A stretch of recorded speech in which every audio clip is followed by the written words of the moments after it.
5 a.m. We're headed to the airport.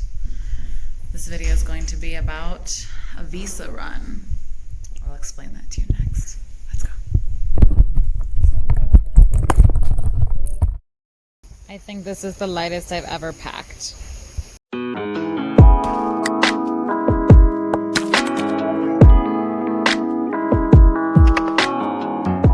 Even with all these people here, security still only took like 10 minutes.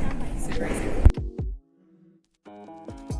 You guys might be asking me, Victoria, what is a visa run? Okay. When you arrive to Costa Rica, you get approved for a 3-month visa. And after those 3 months, you have to leave and get a new 3-month visa.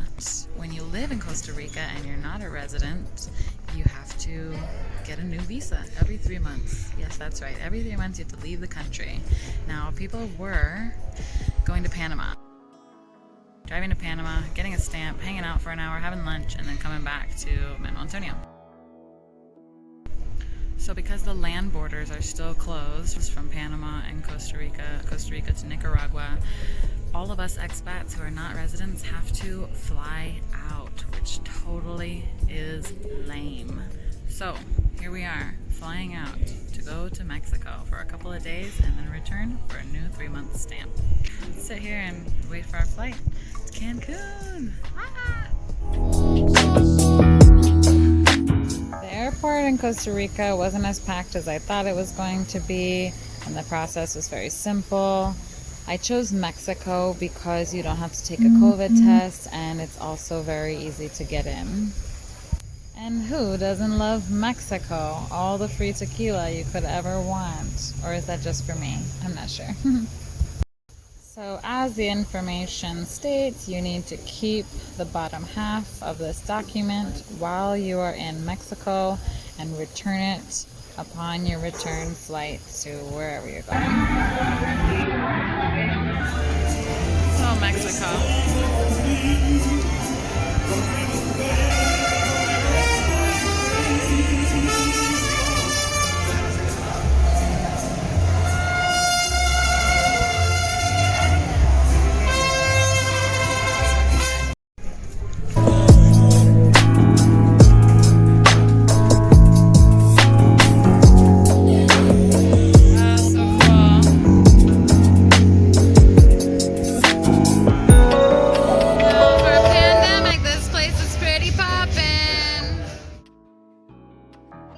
Places in Mexico required masks, but most didn't care, and honestly, that was refreshing to me. I love to feel free, and I don't want to live in a mask world. It's been an amazing trip, and I'm so grateful to be able to travel and see the world still. Even though I had to take this trip out of necessity, I am still grateful I came. The most ironic thing is Costa Rica ended up extending everybody's visa for another 3 months, but that's alright because I enjoyed myself anyway. So before you arrive to the airport, it is best to fill out the Costa Rica Health Pass. This pass is pretty easy. I'll show you how to fill it out right here. You'll put everything that you know in the box. You need to have your seat number of your flight, so you have to check in and then fill this out.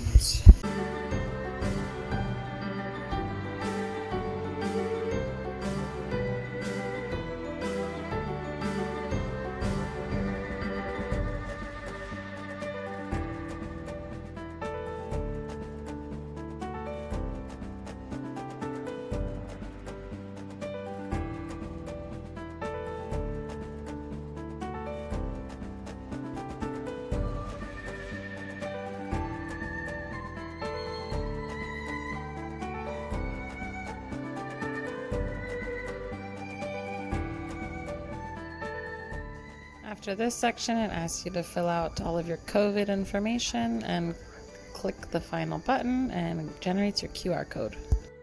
It also sends you an email with your QR code and you can screenshot it because they check it several times while you're at the airport.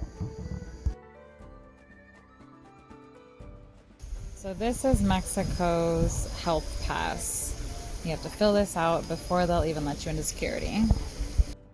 They had a QR code that you could scan and do it online, but it wasn't functioning on my phone, so I used the paper. For my return flight, I couldn't check in online, so when I got to the airport, they told me I was on standby, even though I booked a month ahead of time.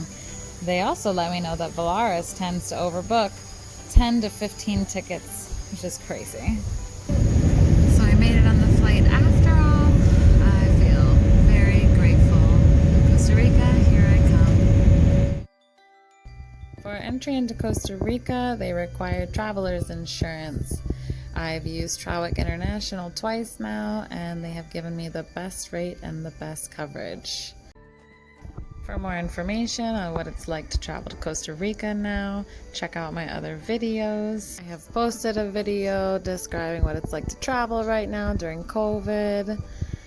And you can like and subscribe if you want to check out more of my channel and be involved in the next adventure.